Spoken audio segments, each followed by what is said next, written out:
다시 한번 인사 나눌까요? 사랑합니다. 축복합니다. 우리 올해 표가 있어요. 여기 있는데 이것으로 한번 인사 나누겠습니다. 사랑으로 강권하여 할렐루야. 주보가 없어서 반갑습니다. 우리 인생의 성공과 행복은요, 가장 중요한 한 가지 일에 집중할 때 그것을 이루게 된다. 그런 얘기를 게리 켈러라는 사람이 했어요. 그 사람의 원싱이라는 그런 책이 있는데 그 책에서 그 얘기를 하고 있습니다. 그러므로 여러분, 우리가 정말 세상에서 우리가 승리하길 원한다면, 세상에서 정말 우리가 원하는 그런 일들을 이루길 원한다면 어떻게 해야 돼요? 우리의 목적이 분명한 그런 삶을 살아가야 한다 하는 것입니다. 그래서 여러 가지를 우리가 다 잘하려고 애쓰고 노력할 필요가 없어요. 그렇게 하지 말고, 다 잘하려고 하지 말고 한 가지 일에만이라도 우리가 집중하게 된다면, 그러면 진정한 그 삶의 아름다운 열매를 맺게 되고 또 진정한 성공의 길을 걷게 될 수 있다 하는 것입니다. 또한 우리의 신앙생활도 마찬가지예요. 우리가 신앙생활에 성공하고 행복하기 위해서는 우리도 핵심을 잃어서는 안 됩니다. 말하자면 우리가 본질을 제대로 알고 그 본질에 분명히 집중하면서 모든 신앙생활을 해나가야 하는 것입니다. 여러분, 예수님이 제자들을 왜 부르셨습니까? 그것을 우리가 알아야 돼요. 그 본질을 알아야 돼요. 예수님께서 제자들을 부르신 이유는 나를 따라오라, 내가 너희를 사람을 낚는 어부가 되게 하리라. 예수님이 이렇게 말씀하셨어요. 사람을 낚는 어부가 되게 하기 위해서 예수님이 우리를 부르셨다. 이 사실에 대해서, 이러한 본질에 대해서 우리가 분명히 인식하고 살아가야 하는 것입니다. 또 예수님은 마지막으로 우리에게 들려주신 말씀에서도 이렇게 말씀하고 있어요. 오직 성령이 너희에게 임하시면 너희가 권능을 받고 예루살렘과 온 유대와 사마리아와 땅끝까지 이르러 내 증인이 되리라. 여러분, 우리의 삶이 결과적으로는 성령 받고 성령 충만 받아서 세상을 향해 나아가는 예수 그리스도의 증인으로서의 삶을 살아야 된다 하는 말씀을 들려주고 있는 것입니다. 여러분, 이 말씀들이 결국에 우리가 어떻게 살아야 된다는 거예요? 우리 교회나 내 자신이 온전히 붙들어야 될 것이 무엇인가를 분명히 보여주고 있는 거예요. 먼저 우리가 온전히 붙들어야 하는 것은 한 사람의 생명이 정말 귀하다는 사실을, 우리는 그 사실을 붙들어야 하는 것입니다. 요즘 생명의 고귀함을 경시하는 그런 경향이 너무나 많습니다. 자신의 기분, 자신의 유익을 위해서는 다른 사람의 생명을 대수롭지 않게 여기는 그런 사람들이 너무나 비일비재하게 우리의 삶의 주변에서 나타나고 있어요. 그런 것이 이제 반영돼서 드라마나 이런 걸 봐도 그런 내용들이 얼마나 많습니까? 사람을 그냥 내다 버려, 갖다 버려, 치워 버려, 사람을 완전히 무시하고 경시하는 그런 태도가 있어요. 또 인간의 생명을 자신의 목적을 이루기 위한 수단으로 생각하고 사는 그런 사람들도 있습니다. 그래서 인간의 존엄성과 인권을 폭력적으로 아주 짓밟고 그것을 통해서 자신의 이익을 취하려는 그런 사람들이 너무나 많습니다. 예전에 서울에서 유명한 그 숯 가공업체 사장이 살인사건을 저지른 일이 있어요. 그게 뭐냐면 자기의 여직원을 해모로 내려쳐서 죽인 일이 있었는데, 그 이유가 뭘 시켰더니 이 여직원이 에이씨 그 한마디 했다고 거기에 화가 나서는 해머로 그냥 그 머리를 쳐서 이 자기 여직원을 죽인 일이 있었어요. 여러분, 이렇게 어떻게 보면 오늘날의 사람을 경시하는 태도가 너무 팽배해졌어요. 자신의 기분에 따라서 너무 쉽게 사람에게 해를 가하는 그런 모습이 보이고 있는 것입니다. 이 생명에 대한 존중하는 마음이 전혀 없는 겁니다. 예수님 당시에는 어땠을까요? 예수님 당시에도 마찬가지였습니다. 바리새인들과 서기관들은 세리와 죄인들의 그런 인권이나 생명의 존엄성은 안중에도 없었던 것입니다. 세금을 거두는 세리들, 또 창기들, 귀신 들린 자들, 그리고 하나님의 조조를 받아서 병들었다고 생각하는 그 각종 병자들, 병자들 얼마나 많아요. 안진뱅이, 눈먼 자, 혈루증 걸린 자, 또 중풍병자, 귀머거리 등 이런 사람들은 정말 하나님의 저주를 받은 자들이기 때문에 사람 취급도 안 했습니다. 이것이 유대인들 사회의 모습이었어요. 그런데 이와는 반대로 예수님께서는 어떻게 하셨어요? 오히려 이들에게 더욱더 관심을 가지시고 이들에게 다가가시는 그런 모습을 우리는 수없이 성경에서 찾아볼 수가 있는 것입니다. 그뿐만 아니라 그들에게 다가가서 천국 복음을 전해주시고 그들의 연약함을 고쳐주시고 그들이 정말 생명의 길, 구원의 길로 나올 수 있도록 그 정말 버려지고 죽어가는 생명이 다시 소생케 되는 역사를 그들이 누릴 수 있도록 그렇게 하나님, 우리 예수 그리스도께서는 만들어 주셨습니다. 그런 모습을 본 이 바리새인과 서기관들은 어떤 반응을 나타냅니까? 그게 오늘 1절과 2절 말씀이에요. 거기 보면은 모든 세리와 죄인들이 말씀을 들으러 가까이 나오니 바리새인과 서기관들이 수군거려 이르되 이 사람이 죄인을 영접하고 음식을 같이 먹는다 하더라. 서로 막 수군거리는 거예요. 쉴 새 없이 불평 불만을 말하고 이 사람이 왜 이렇게 죄인을 영접하고 왜 같이 그들과 죄인과 함께 음식을 먹느냐 하면서 비난하고 있는 것입니다. 여러분, 유대인들의 정결법에 의하면은 이런 자들과 함께하면은 자신도 부정한 자가 되기 때문에 자기가 하나님 앞에 나설 수 없는 거예요. 죄인이 되는 겁니다. 그러니까 그 시대에 죄인이라고 생각하는 세리나 또 죄인들이나 또 뭐 여러 가지 창기나 그 다음에는 하나님의 저주를 받아서 그 장애를 얻은 그런 수많은 그런 사람들을 그렇게 생각한 거예요. 다 죄인이라고 생각한 거예요. 그들과 함께 해서는 안 된다고 생각하고 있었던 것입니다. 그러니까 이 바리새인과 세리들이 예수님과 함께하는 것을 사람들이 그렇게 함께한다는 것 자체가 부족한 일이기 때문에 그들 예수님과 함께해서는 안 된다고 사람들에게 예수님 곁을 떠나라고 그렇게 이야기하고 있는 것입니다. 오늘 이들이 행하고 있는 바리새인과 서기관들이 행하고 있는 그런 삶, 그런 태도가 잘못됐다는 것을 예수님은 세 가지 비유를 들어서 그들에게 잘못을 지적합니다. 그게 뭐냐면 잃은 양 비유, 잃은 동전의 비유, 또 잃은 아들의 비유를 통해서 그들이 버린 그 사람들이도 아주 귀한 생명이고 아주 소중한 그런 존재라는 사실을 끊임없이 이야기하고 있는 것입니다. 여러분, 이 지금 세 가지 비유를 예수님이 우리가 지금 읽지는 않았습니다만 그 내용이 거기 담겨져 있어요. 그 비유에서 얘기하고 싶은 것이 무엇이냐? 그게 이제 7절 말씀이에요. 7절 한번 볼까요? 7절 말씀 우리 한번 다 같이 읽어보겠습니다. 내가 너희에게 이르노니 이와 같이 죄인 한 사람이 회개하면 하늘에서는 회개할 것 없는 의인 99으로 말미암아 기뻐하는 것보다 더하리라. 아멘. 바로 죄인 한 사람이 회개하고 돌아오는 것, 그것이 하늘에서 가장 큰 기쁨이 된다. 그 말씀을 하고 있는 거예요. 예수님은 생명을 돈의 많고 적음을 통해서 그 가치를 두지 않았습니다. 또 권력이 있고 없고 또 외모가 좋고 나쁘고 또 한편으로 명예가 그 사람이 있느냐 없느냐 여기에 따라서 그 사람의 생명의 가치가 귀하냐 귀하지 않느냐 이걸 두지 않았다는 거예요. 예수 그리스도께서는 모든 사람을 다 하나님의 형상으로 이루어졌기 때문에 그 한 사람 한 사람, 그들이 비록 죄인이라고 손가락질하는 그 사람이라도 그 사람의 형상이 하나님의 형상으로 지어졌기 때문에 다 귀하고 존귀한 존재라고 여기셨다는 것입니다.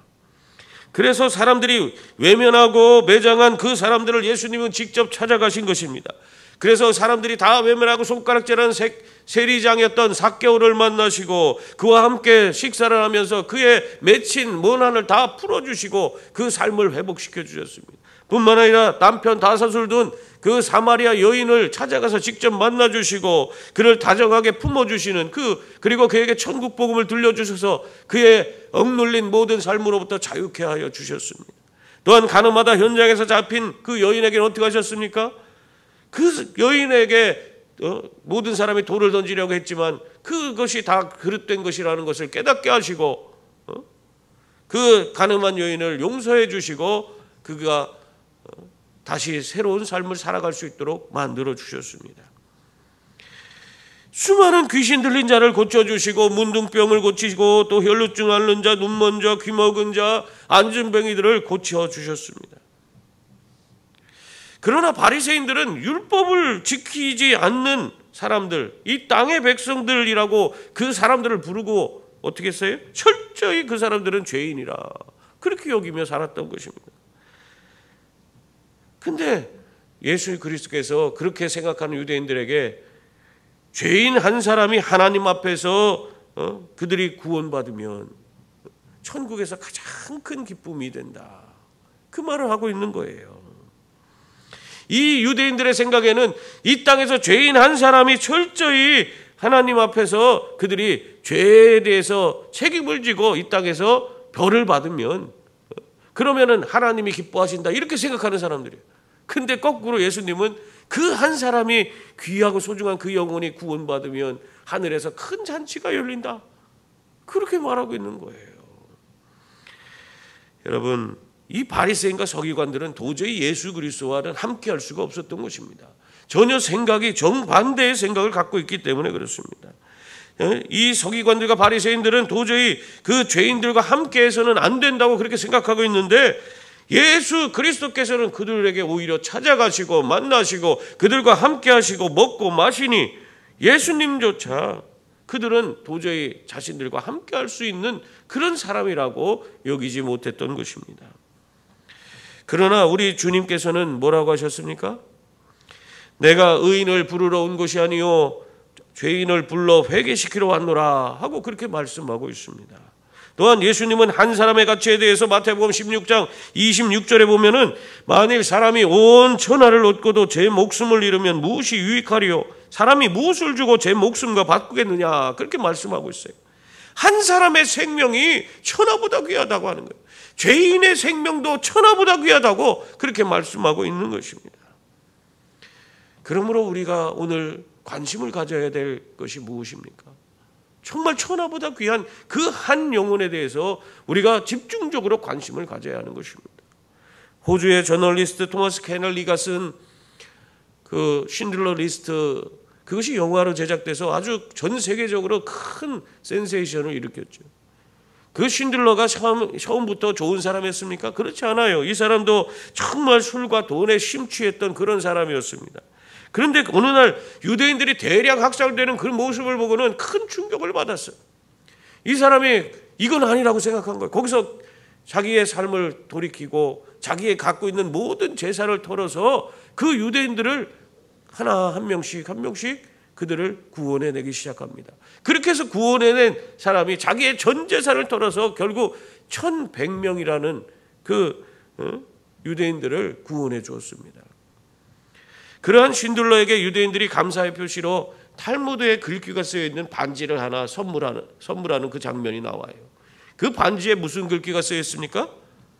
한 사람을 구하는 자가 전 세계를 구하는 것이다. 그렇게 거기에 기록되어 있었습니다. 여러분, 한 사람을 구하는 자가 전 세계를 구하는 거예요.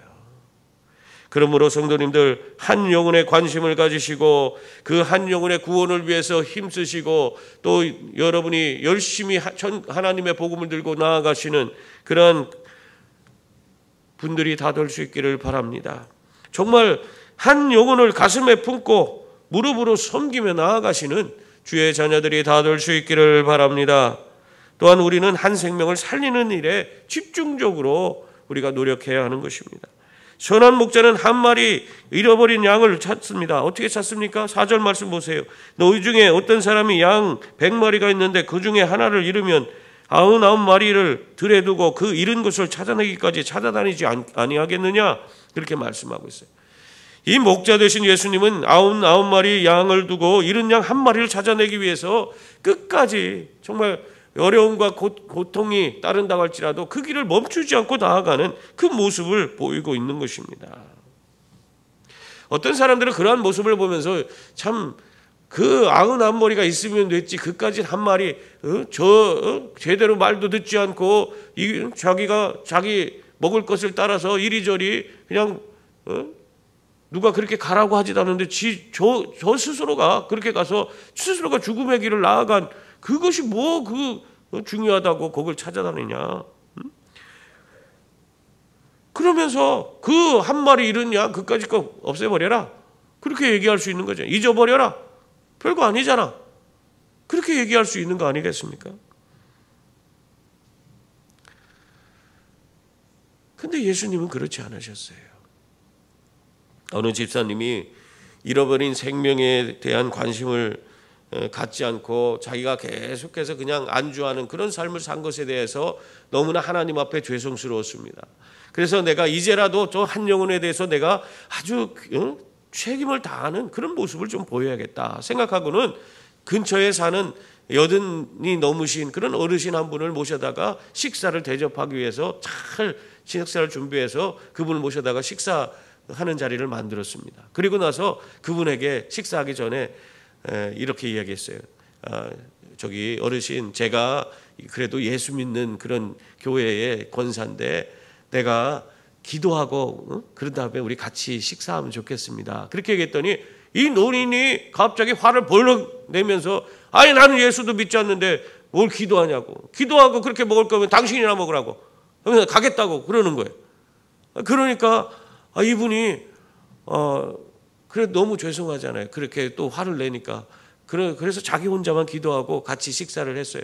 근데 식사를 하면서 이 어르신이 계속 교회 욕하고 성도들, 교인들 욕하고 그냥 뭐 교회가 뭐 어쩌고 저쩌고 목사님이 어쩌고 저쩌고 하면서 계속 교회에 대한 비난만 하는 거예요. 그 얘기를 들으니까 이 사람이 너무 화가 나는 거예요. 내가 이 사람한테 이 영혼을 내가 책임을 다하겠다고 해서 식사를 이렇게 대접하는데 좋은 소리는 못 듣고 이게 욕만 얻어먹고 있으니 기분이 너무 나쁜 거예요. 그래서 벌떡 일어나서 가라고 하고 싶은데 벌떡 일어난 다음에 가라고 하려고 하는데 갑자기 음성이 들렸어요. 주님의 음성이. 야, 얘야, 나는 그 영혼을 위해서 지금 80년 동안 기다리고 있다. 너는 지금 밥 먹는 이 시간도 기다릴 수 없냐? 나는 그 영혼을 위해서 80년 동안 기다리고 있어. 그 소리가 들리는 거예요. 그래서 그 권사님이 그 자리에 앉아서 그 주님의 마음을 기억하면서 자신의 너무 부끄럽고 부족한 그런 모습을 보면서 그 자리에서 눈물이 나더래요. 그래서 그 식사할 때까지 기다리고 있었답니다. 결국 이 집사님은 그냥 기도하는 그런 심정으로 주님, 내가 저 영혼을 이렇게 섬길 수 있도록 도와주세요 하면서 식사를 다 마칠 때까지 계속 기다리고 그 식사를 마치도록 그렇게 그 시간을 보냈다고 그래요. 여러분, 참 어떻게 보면은 우리가 착한 일을 하고 또 한 영혼을 위해서 수고하고 애쓰는 모든 것이 어떻게 보면은 아무것도 아닌 것처럼 다른 사람들이 그렇게 취급을 하고 오히려 그것이 나에게 비난의 그런 화살로 돌아올 수가 있습니다. 그러나 주님은 그 영혼을 위해서 아직도 기다리고 있다. 그 사실을 기억할 수 있기를 바랍니다.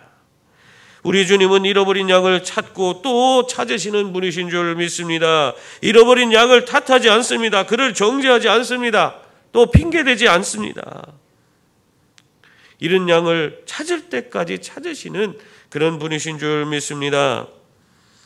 사람들은 죄인에 대한 소망을 포기할지 모르지만 예수님은 결코 죄인을 포기하지 않고 찾을 때까지 찾으시는 그런 분으로 우리에게 큰 은혜와 사랑을 베풀어 주시는 분이신 줄 믿습니다.